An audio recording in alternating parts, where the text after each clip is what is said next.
US President Barack Obama wants the Congress to give a go-ahead for the military strike in Syria, and he is doing everything within his power to bend the country to his will.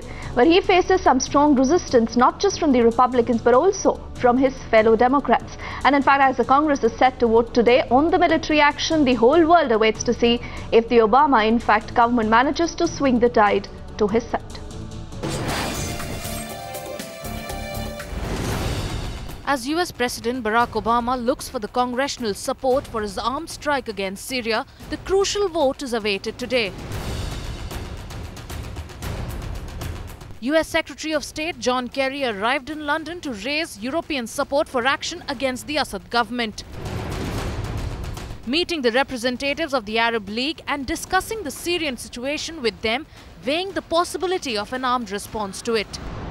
These are real human beings, real children, parents being affected in ways that are unacceptable to anybody, anywhere, by any standards.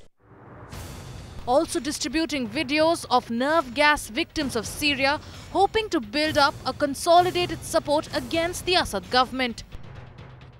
Those videos make it clear that this is not something abstract.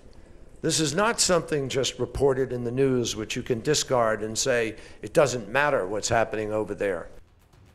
While diplomatic pressure on the US president grows, it now waits to be seen if Obama decides to go ahead with his action plan against Syria, irrespective of the Congress vote. Bureau Report, Times Now.